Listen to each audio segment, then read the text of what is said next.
Welcome to Brain Trust, episode number 7. You can hear my voice is not quite right. Dealing with some kind of a throat injury from jiu-jitsu, and I can't seem to speak normally. So it's going to sound a little off, but that said, we got some fun stuff. We're talking about how low stakes and super high stakes have a lot in common.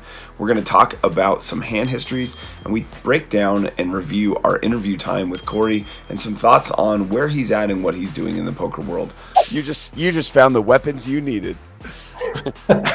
I got my bluff catcher. It's go time. I got the bluff catcher. You know, his pocket fives, pocket sixes that he's been trying to throw me around with in his position, Come on, let's go. Well, gentlemen, I'm going to do the best I can, but I got to tell you, my voice is in pretty terrible shape, but better than nothing. Okay, so you guys, you posted, I didn't have a chance to watch, but a video on like multi-way play that you said was really helpful. What were the thoughts from that, or what was the takeaway? Oh, God, it was really helpful. One thing is like the last time I played, I think 8 hours at the table, which is like my new record, and I just felt so comfortable, so that was a really good thing. And good. It just, this video, it's by Upswing Poker, and they were saying that a lot of the instruction that's out there, a lot of instruction that we get is really for heads up play. Like it's heads up play post flop and heads up play pre. Like it's designed in that way when you think about things. And multi-way is just the multi-way theory is just like a different animal. Yeah. And when you're in multi-way games at low stakes, you really have to understand that environment. So, they were just saying like, some of the basic things about, don't get too wide in your range, where you're, but then also like when you do play some speculative hands, like play the ace X suited, play, that make the nuts. And he was saying, one interesting thing is they were endorsing like, hey, if you have pocket fives and you're under the gun or under the gun +1, yeah, you can limp. They would say, like I wouldn't say this in 2-5. I wouldn't say this like, but you can limp because that if you hit a set, you can take that, guy with a pair of kings, you can take all their money. And so if you fold that all the time in early position, you're losing EV, in that table. Like if you can get, and if behind you, like no one's going to 3-bet you, or no one's going to like, if it's like a raise and you have like ace 8 of hearts and, somebody opens, even early, and you can call if that like this table, you haven't seen a 3-bet in, like 8 hours. You can call, and then you have position, and you can like, you want those like 10 high flushes. You want the people with the 7-5 of hearts. You want them to give you all their money. And so, and then sometimes, a little bit with the bet sizing, as well, they talked about. So it was like, it just of course you're multi-way, and you have to be cautious, and you can bet smaller to the proportion of the pot. And also like, at a weak game, you can bet your hand more and bet stronger hands. And it was just like, it's kind of like common sense, but there's like these rules of poker that, I definitely times when I've played, I felt like, oh, well, this is not the right way to play. But, that's like, it's right for that game. And so that's when it started to click, every day I was like, okay, I think I get this, I definitely would agree that those hands pay off. I remember this one hand. I wasn't in it. I was observing it. This guy, it's a flush board, and the flush comes in on the river. They've been going back and forth. It's gone like small bet on the flop. They both check when it doesn't come in on the turn. Comes in on the river. The guy leads out. The other guy raises. Then it goes back and he re-raises, and it goes back to this guy, and he sits there and he thinks for the longest time, probably like 5 minutes, and finally he's like, I'm all in. And the guy just snap calls. He's like, yeah, I have the nuts. And the guy had like 5-7 of clubs, or, like the like super low end. Oh, and wow. we were all, he busted out. He walks out of the room, and we were all like, what? How did you come to the conclusion that you need a jam? Like 5 minutes of thinking, and you're like, okay, what can he have here? I should definitely be value betting, like jamming my stack. Like, I don't know. Anyway, you can't And he had logically. the guy that thought for 5 minutes. He had the nuts. No, the guy who thought for No, 5 the minutes other had guy. 5'7", suited. Yeah. He thinks for 5 minutes and comes to the conclusion that I should jam the rest of my chips, Oh my not God. call, not Yeah. fold. Like Yeah. those are the two No. clear Like, options. what is the message this guy's trying to tell me? Oh yeah, he has a set. Let me like with the flush coming in. But Oh man, yeah, there was a hand too. Like that's the thing. I agree with you. I think it's like, and 1-2 is more lucrative when you kind of get into the deeper stack. Like if you can get like Yes. $400, Yes. $500, and Yep. then you can play like a lot more of those hands if you're a competition. Like if you're in a game, like Yep. then it's like then you don't have to worry so much about like calling, an open.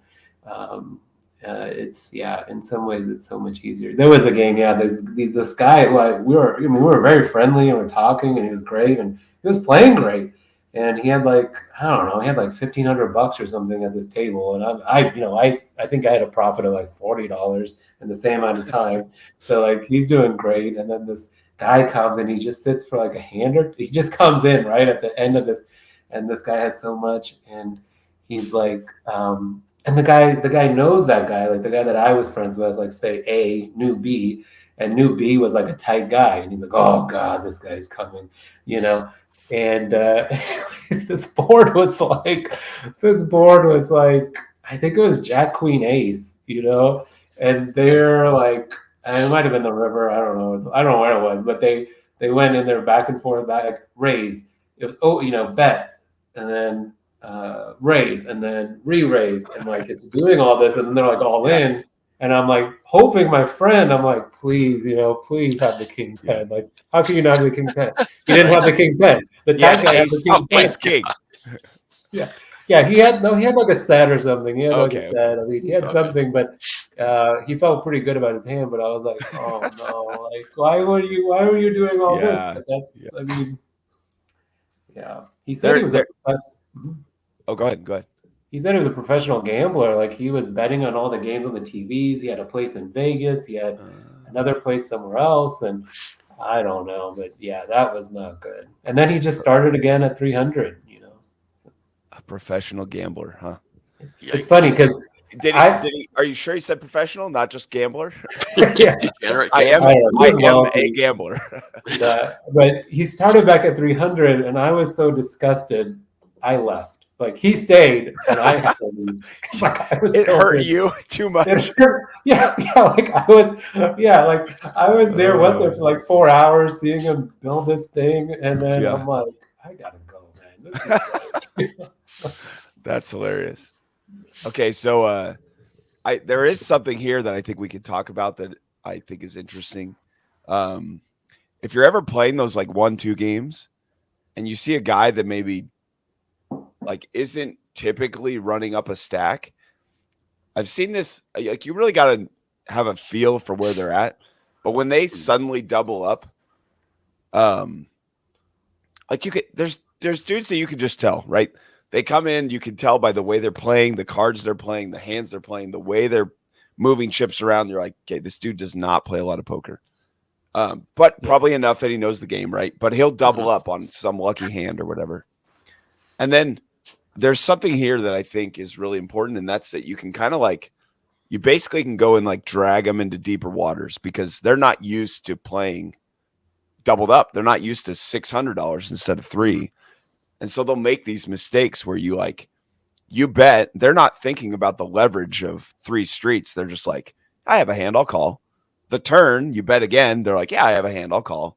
And you have a monster, and you're like, okay, I'm going to put it in and jam because like the way it's gone, it's a huge bet, but they've kind of committed themselves. They're giving me half their stack by folding, or they're paying the whole stack, and they're so used to paying the whole stack with $300 that they're like, right, oh, whatever, just chuck it in. So I don't know if you guys pay attention to that, but it's something I've seen work quite a few times where it's like, okay, this dude's new. He doesn't really know how to play 3 streets. And after the turn, he's kind of lost. And so I think there's something there. Is this? Mhm. Can you guys understand me? Okay, is my voice Oh, yeah. even? Okay. I mean, let me ask You're you like at this. 80% normal, I would say. Oh my Let me gosh. ask you this. Okay, fire away. All right, man. So, like, like, your friends now in jiu-jitsu, your jiu-jitsu buddies, Yeah. like, Friends. because this is your first serious injury, I think.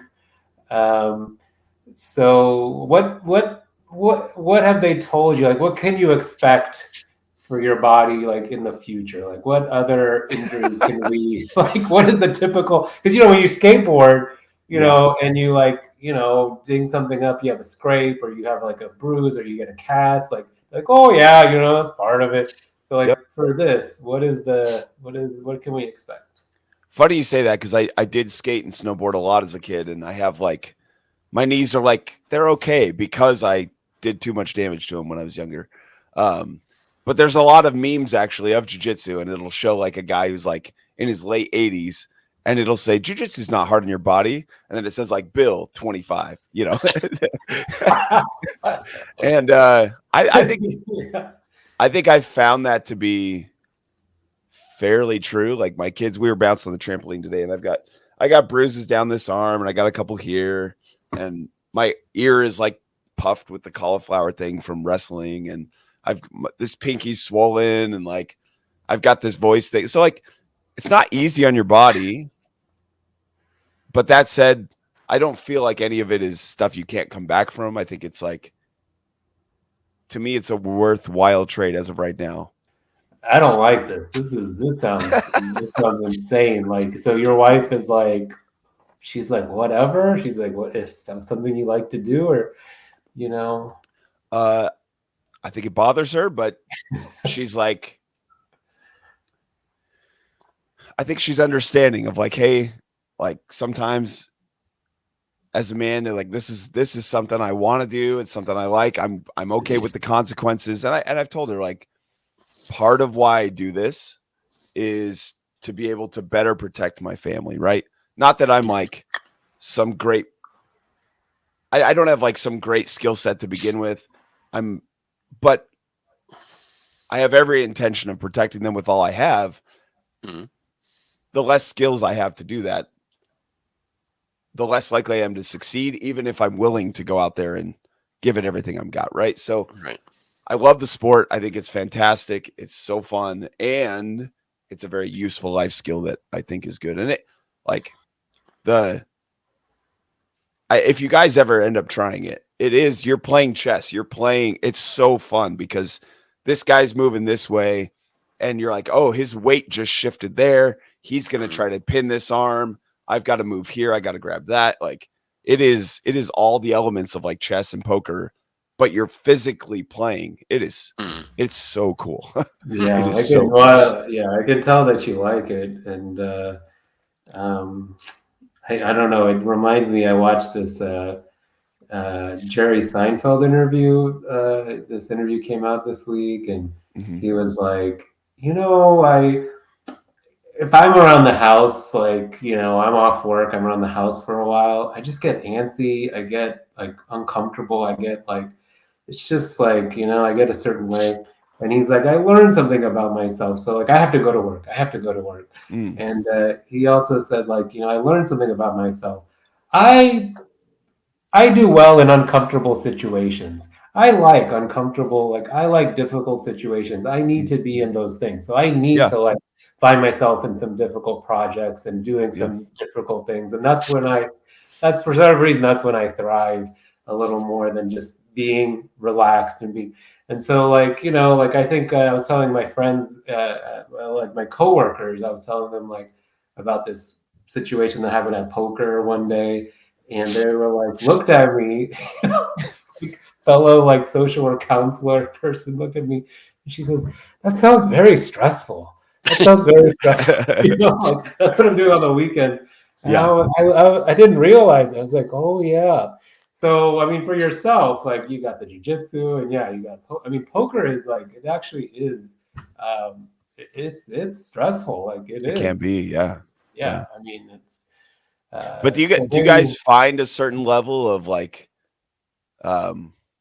I tend to find it cathartic though. It's like there is a stress to it, and yet somehow the whole process just, I feel like, right as rain when I'm like, that session was great, or even jujitsu, like somebody sitting there smashing you and trying to strangle you, and you can walk away and be like, wow, that was cool. That was a really good session. Like it might sound insane, but like all the progress is so rewarding. The mental games you're playing in both activities are so fun, and the people you meet, and like, I don't know, there's just something to it that to what Jerry was saying, or to what your point was with what Jerry was saying. Do you guys find it that way? Do you find like, oh, this is because like your coworker's like, why would you do that? What are you, an idiot? But do you find it kind of cathartic to like go play, and yeah, there's a little stress, but there's a fun, and it's sort of at the end of it like, that was fantastic. I just think of it like puzzle solving. Yeah. Like I like puzzles, right? So yeah. You know, pretty much any kind of puzzle I'm happy doing. So I just think of it as another puzzle. That's I could see you saying that. Yeah, that makes sense. I think for me, it's like I'm like, what am I doing? Like, what is this? Like, why am I? Like, what is this? Like, why am I here? Like I'm often like wondering like what's going on. But I know my brain likes the puzzle, likes the social opportunity. The social potential social atmosphere. Sometimes it's there.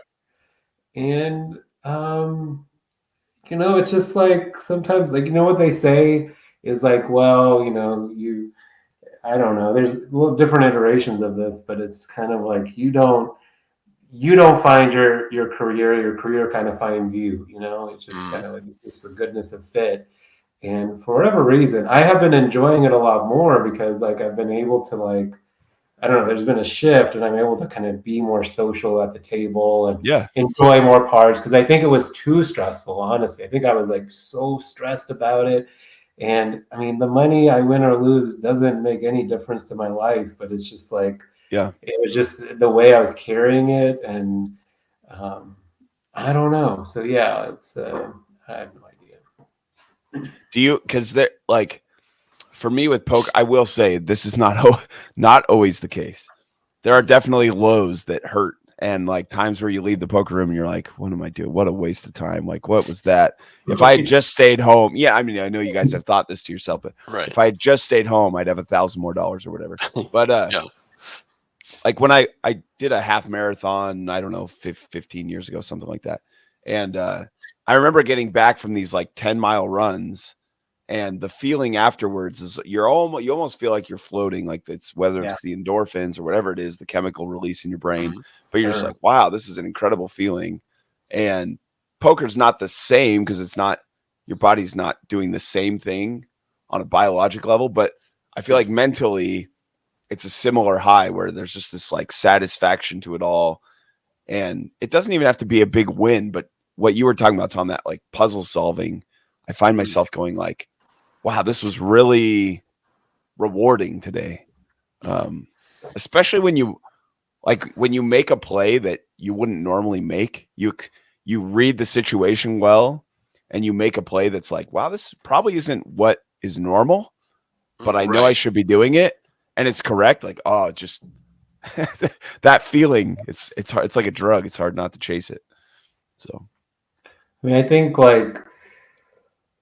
think another element is like I was telling you when I first reached out to you, like, and I was, you asked me like my key, what do you think what do I think my strengths are? And I was like, I think I'm just disciplined and patient. I think that's what I got going for me. Like I don't think I know more or whatever. I'm just patient. And I think when I think also poker playing is at the table is kind of like this, in this way, it's kind of like this litmus test of where I'm at, because there's been times where I've been impatient and I've been not disciplined, and what I am at the poker table is what I am in life, and I'm like, oh God, that's where I'm at.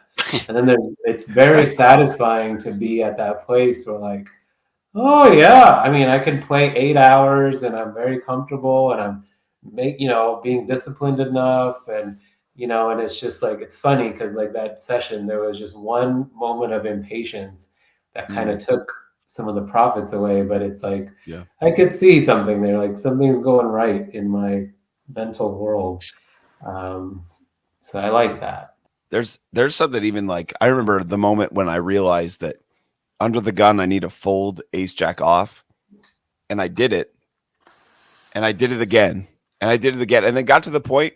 I remember once just folding it without even considering opening it, and it felt so good. Like, I know this is a weird thing, but I'm like, my brain now knows, it's ingrained that that's a bad hand, but Right. I would lose piles with it when I was first getting started. So even just those little wins along the way.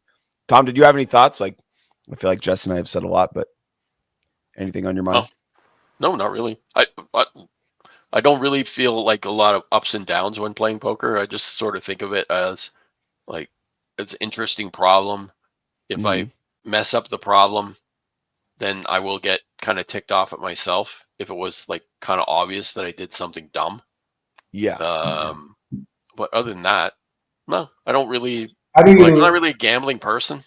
Like, gambling doesn't do anything for me. I go to the casino, like walk through the casino. My wife, she likes to play slots, and she tried to convince me to play slots. I'm like, I played for about 2 minutes. This is so boring. Oh, I totally agree. I said to her, and sometimes we get free, like, you get a free thing from the casino. You could play blackjack for $15 or whatever, or roulette or something. It's just like, this is so boring. It's boring. Like who cares? Like, is it going to be red or black or odd or even or what? Like, I do not care. Not interesting. I agree. Yeah. It just, like, if there was no decisions in poker, it would be just like those games, and they're just not interesting. Totally agree with you. At least video poker is kind of interesting, but I don't really play it. But at least there's decisions to be made. Yeah, your brain has to do something instead of just hit the button to try again. to figure something out. Yeah.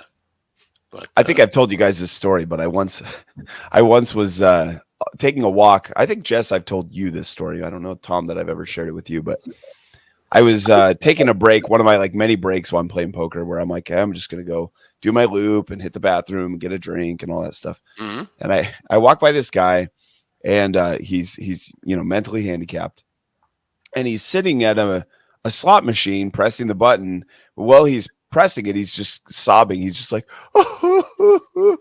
and he's pressing it over and over again. God. Well, right. And I thought, wow, that's sad. And then as I was going into the bathroom stuff, I was kind of chuckling to myself, thinking, that's what everyone on this floor is experiencing. He just has like the his ability to hold those emotions in is lower, so they're being expressed. But I'm like, it's pretty sad to think that entire floor, that's really what they're doing. Unless the machine is paying out, they're all just kind of going, it's slowly losing all their money. Yeah. What a depressing game. I don't know. I have a couple of different questions, but one is like, with the interview with Corey, I thought it's very interesting, very good, and he kind of lays out some of his plans for the future. But I'm just surprised at the views, because I think a lot of people would want to watch that, but it's not like people aren't finding it, or it's not, because I mean, I don't know, like I would have watched that, like if it came to my feed, I would be like, oh yeah, what the hell's going on with that guy? Like, he is like, I mean, he's an enigma, and he's like, he's sane and he's insane, like I want to watch that. I think it was a really fun interview, and it was, I expected it to be a lot more, I expected it to be a lot more sought after than it was. And that's, it's not necessarily why I do that, but for how big his audience is for that video to have so few views, I am surprised. I don't know if that's just the content itself, or like, I think his audience is used to like very like boom, boom, boom, here we go. This is like exciting heart pounding. I don't know. He has like long videos. Like it's not just. I mean, yeah, he kind of, but there's still like moments of pause and reflect. I don't know. I don't know. I'm not sure I don't either. think it's that. I think it's something like because it could definitely be like. I mean, it could definitely be a lot more. I think if it came to them, and with his name in it, you would think like people are subscribed, they would see the option, and yeah, that was a good one But though, maybe they man. just want to see the car wreck. They don't want to hear about. They don't want to. They don't want to know about the driver. They just want to see the car. Well, maybe I am the rarity of his audience because like I've watched him from the beginning, and I love the car wreck, and I want to know who. I feel sad about the car wreck. Actually, that's why I cannot watch all of his videos. I just think he's going to be selling pencils on a street corner at some point. And I'm just going to think to myself, it's like you really messed this up, buddy. It's like I mean I'm older, right? I'm older than him, and I'm like I don't know, but I just think like it's so bizarre. Like he's willing to go broke, not 1 year but 2 years. You know, and for nothing. Yeah, that's the thing, right? Like if he said, well, okay, my dream was to become the world's best poker player, and I'm gonna do X and Y and Z to become the world's best poker player, and or he's gonna start playing 10-20 with a limited bankroll because he wants to see what it's like to play 10-20, and he might go bankrupt. Just like, okay, but this seems kind of like, if everything goes well, I'm gonna go put it on black at the end of the year. I know. Like, well, also he's gonna use also like his YouTube earnings if he needs to. If he doesn't make it, that's crazy. Like you said, right? He probably makes. I don't know how much. How much do you think a guy like him makes off YouTube in a year? He shared it. He shared it on his channel. Oh, did he? He made. I sent it to Sean, I think, but he made in the month of December. He made something crazy. Like he got a check for like $8,000 or something. Yeah. Holy cow!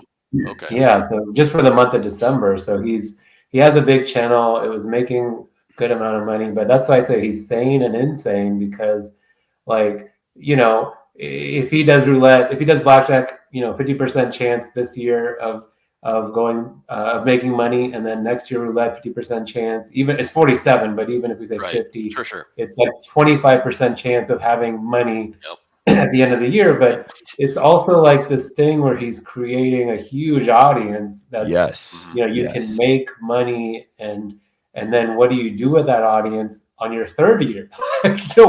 Hopefully he does something where he can cash in, but it is insane. Or he has to go bigger, right? And I think sorry, Tom. No, go ahead. I don't even think he needs to go big at all. Like he has a good story. Well, I'm just thinking it's like Marvel movies, right? So like, we have a little story, and then we introduce the new villain, and the new villain wants to take over the world. Okay, well, we can't do that story again.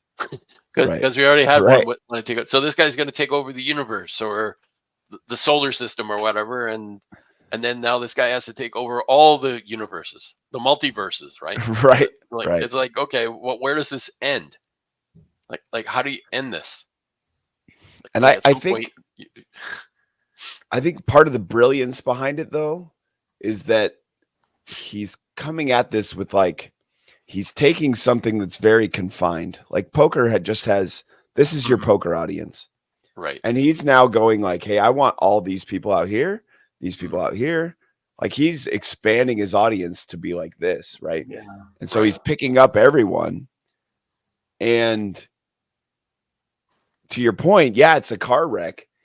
I was thinking about it the whole time and I didn't say it, but I'm like, I am like the antithesis. I'm the absolute opposite of this guy in every way possible, right? Like I don't make super compelling videos. I have a very small audience. I tell people to be like careful and responsible with their money and to play fundamental poker. Like he takes all that and he throws it out the window and his channel is exploding. But I think the beauty of what he's doing is he's building this like momentum towards like a Mr. Beast or a Dude Perfect or whatever, where it's like, it doesn't matter that I play poker. It doesn't matter how much money I have. I'm going to build this machine to where like those guys, you get to the point where that 8,000 becomes 50,000 a month, 80,000 a month. And that money you threw on the roulette wheel doesn't matter at all. I think his real inherent risk is that something happens to him where he cannot continue. So whether YouTube falls apart, monetization falls apart, something along the way, if anything goes wrong, it's a house of cards. That's the danger in it. The brilliance is like it's high risk, but the reward is unbelievable if he actually succeeds. So what would it have been like, Sean, if you were to be like if you would have been like Corey, I have this Cards and Capital channel, and I talk about investing, some of your assets, and making some sound investments for the long run. Right. I mean, I can't even imagine that kid like. You could double your money in a decade. In 7 years, with the S&P 500, that money will be doubled. Corey, have you ever watched Water Boil or Paint Dry? Because on my channel, we explore the excitement behind those. Seriously, that's essentially what I'm telling him, right? Like he's like action and let's go, and I'm just like, hey, I've got the most boring thing ever for you. Something your audience absolutely understand. What amazes me about Corey, and then we'll move on, is the person you see on screen is just like a thoughtless spazoid. The person who sits down in this interview and talks through his thought process, he is so thoughtful in what he's doing and so intentional in what he's doing. How many people do you know that are like, I wrote down in my journal, I wrote down with my goals, I laid out my I planned let me quote this general, let me quote this historian, that is not a spazoid who is like, woo, he's not impulsive. TikTok and party and he's not impulsive. The person behind the channel is, I think, quite intelligent and doing something that I think he's going to make work in the long term. But I am really starting to feel it with my voice. Do we have any hands? Let's do at least one hand if you guys have a good one, and then I got to wrap up because I just I don't know if you can hear it, but it feels like it's getting worse every minute. Sounds the same, man. It sounded terrible at the beginning, and it sounds terrible now. I mean, Tom, what do you think? Why, thank you.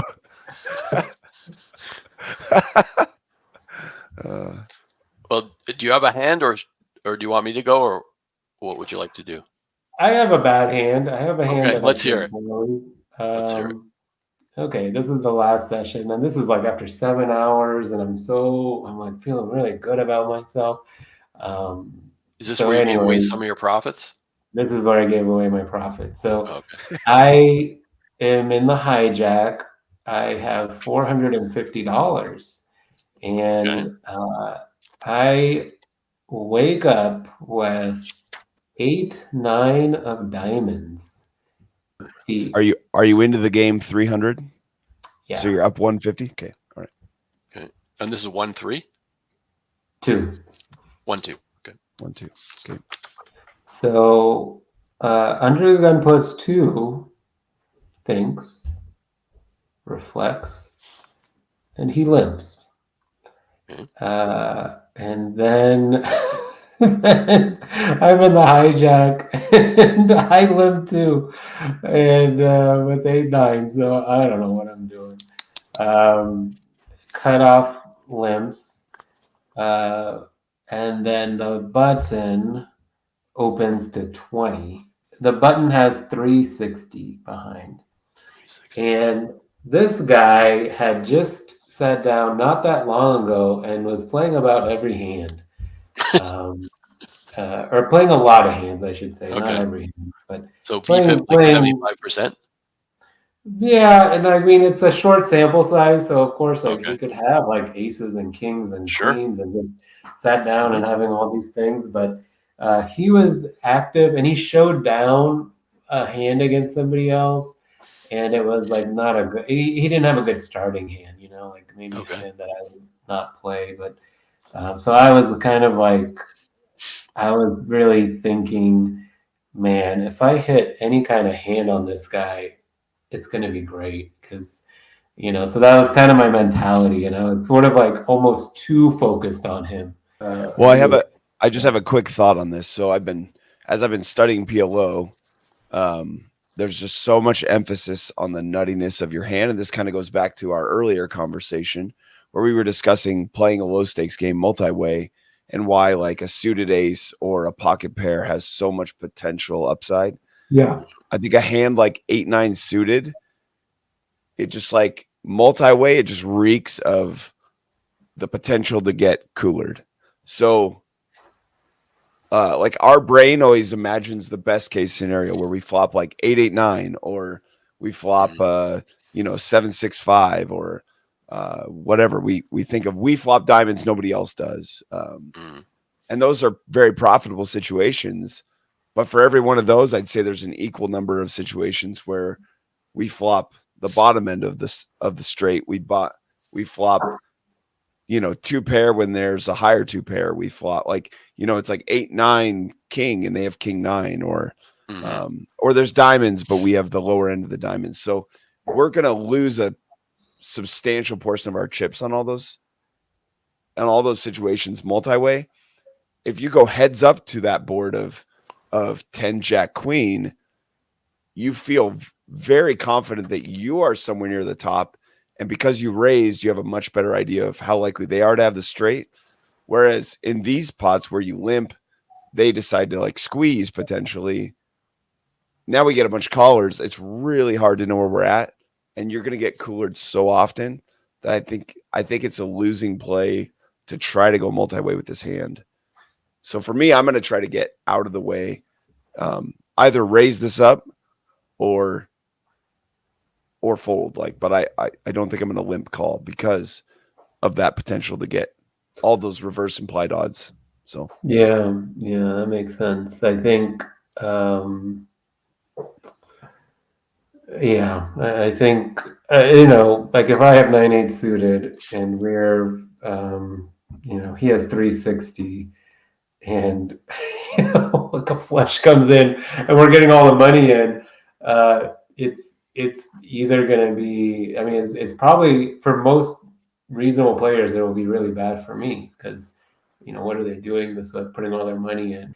And I folded this hand in other situations, but with this player I was like, okay, let's go, man, I want to see what you got going on.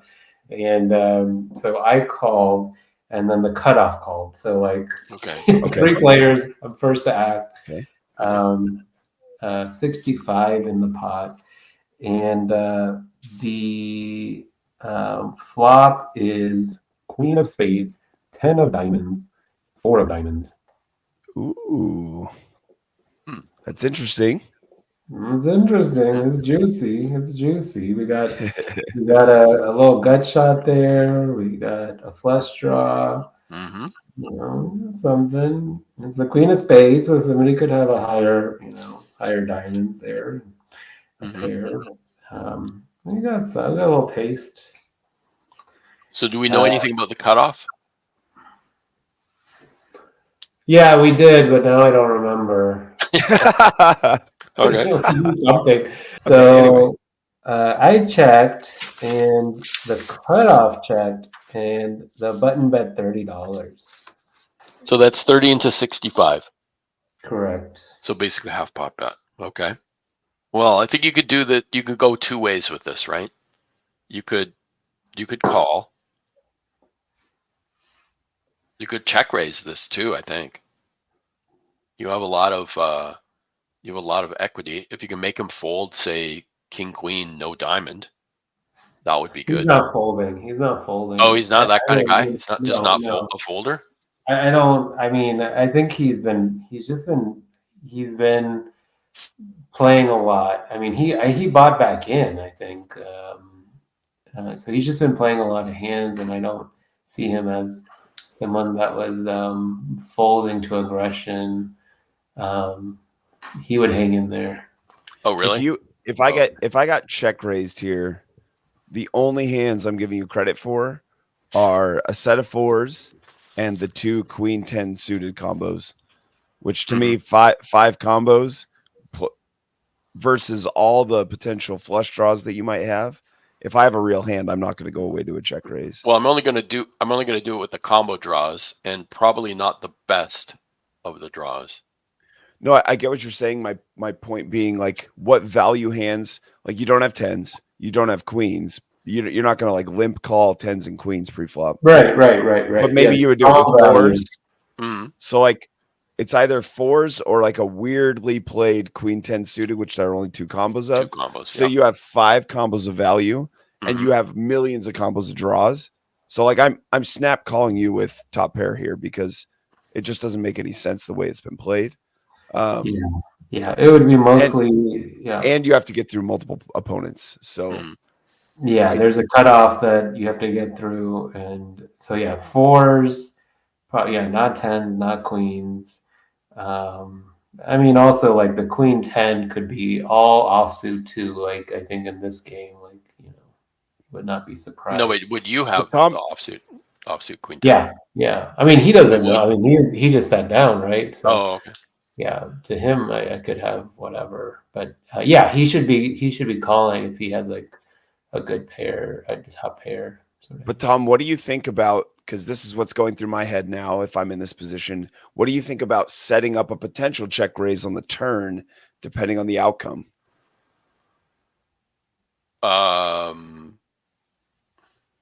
Like, let's say you flopped a set of 4s. Are you 100% check raising them here?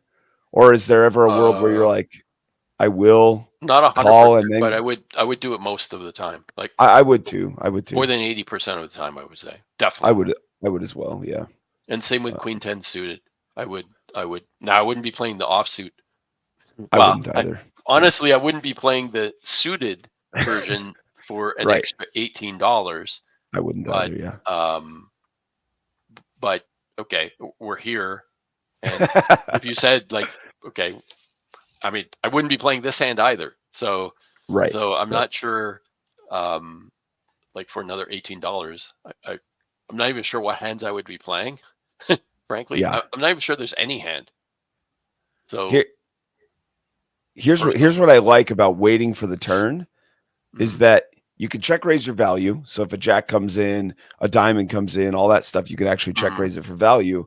But you also now get to check raise like a bunch of scare cards, right? Like when a king comes in, when an ace comes in, when the jack is value for you. When the 9 comes in, when the 8 comes in, it's improving your hand, but it's also just making the board way scarier. And so I think I like that you have so many cards that are a scare card on the turn. Plus, you're going to get some information by calling here and seeing what the cutoff does. Because if we call and then the cutoff goes for the check raise, I'm probably done with this hand.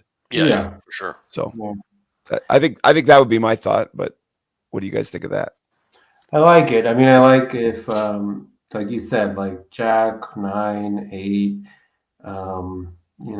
some scare cards come in on the turn, then you're saying like, calling flop and then based on the turn, are you saying call the flop and then based on turn, if I check, he bets, and if it's a scary card, then I can raise and get some of those single pairs to fold.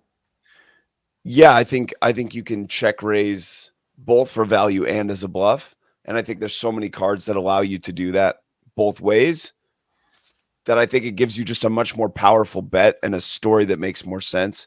Whereas here, if you're doing it, I'm just like, I'm calling. Doesn't make sense. Like you have 4s or you have nothing. I decided to call, and I thought, I could call, and if he has like a pair, he might go check, and I can see both cards, and if the jack comes, it could be. So anyways, I call cutoff folds. Okay, good. We got 125 in the pot now. Okay.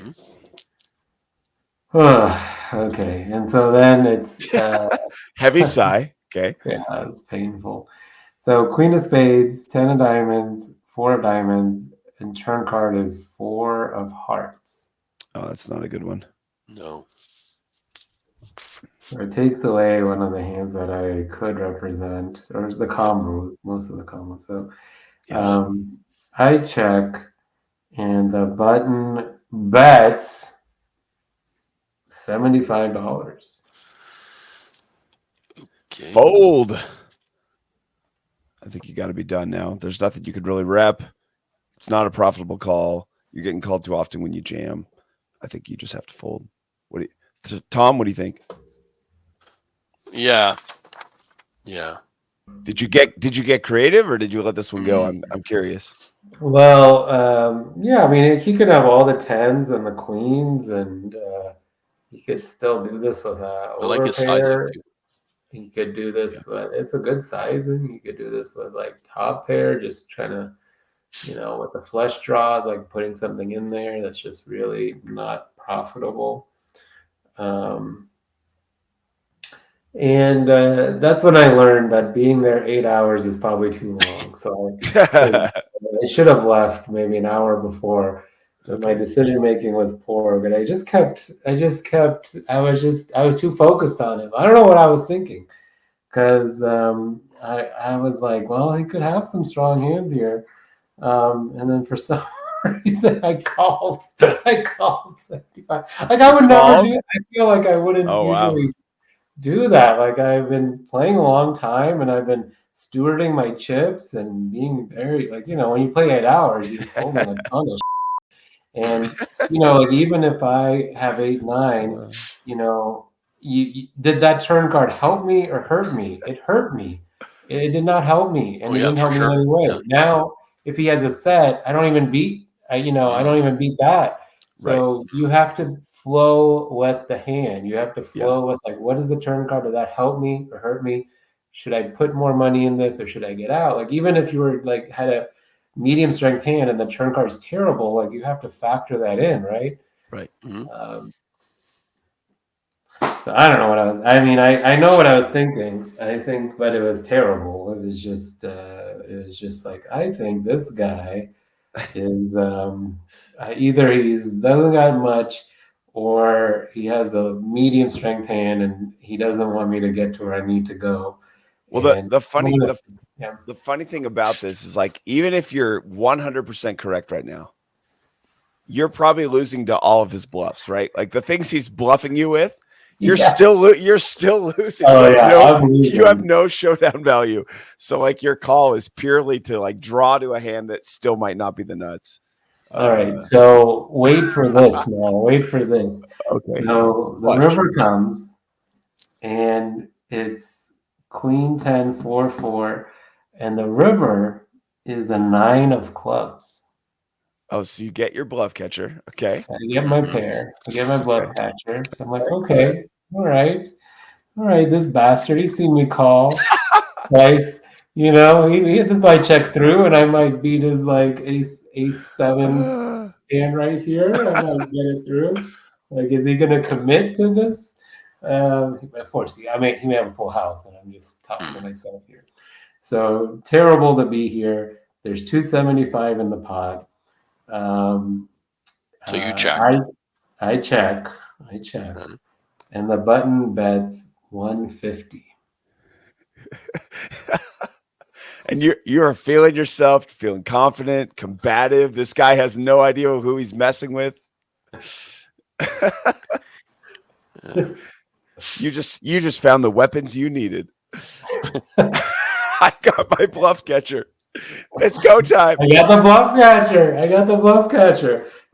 His pocket 5s, pocket 6s that he's been trying to throw me around with in his position. Come on, let's go. But so he did taught him a lesson. Huh? So did you teach him a lesson? Well, so he threw out the triple barrel, which I have to respect. Okay. Check time. Okay. And I think it didn't take me long. I just folded. I was like, oh man, what am I doing here?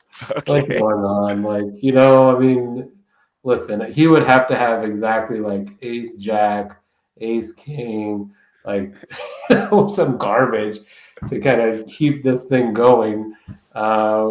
You know, he'd have to have diamonds, you know, like he'd have to have something, and he could, but it's just like, no, it's just not enough. It's just not enough. So, Dude, I don't know. it cracks me up so much that the whole time you don't have anything, you're just like, this is my moment. I'm going to show him.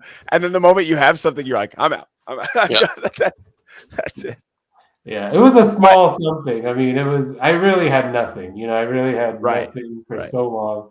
And then I got a sliver and I was like, okay, like if he bet smaller, it would have been an amazing. I mean, I would have felt terrible when he flipped over, you know, strong hand, but yeah, I don't regret folding on the river. I don't even think I thought about it. To your credit, you found some cold water, splashed it on your face, woke up and said, "What am I doing?" Yep. Yeah, it was bad. I mean, you know what? Like, it's like pre-flop, a flop. Like, okay, and then the turn was that's where I really like. What was I thinking? And that's this is what poker is to me. I mean, this is one of those things. It's where you're like, and I was disciplined and patient for like 8 hours, you know, Yeah.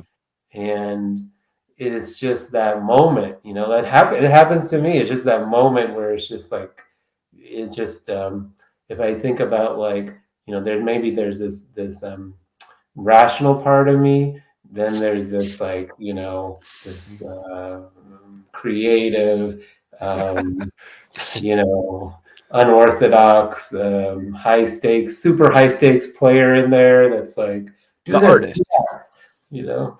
Yeah, the artist inside of you comes out. Yeah, the artist comes Yeah. out, and then I'm like, Yeah. oh man, you know. So You're like, Picasso got famous for being abstract. Let's see.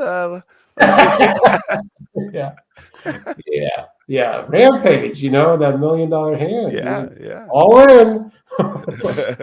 Thanks for sharing it. I mean, interesting one for sure. Yeah, It terrible. got all over the place, but hey, that happens.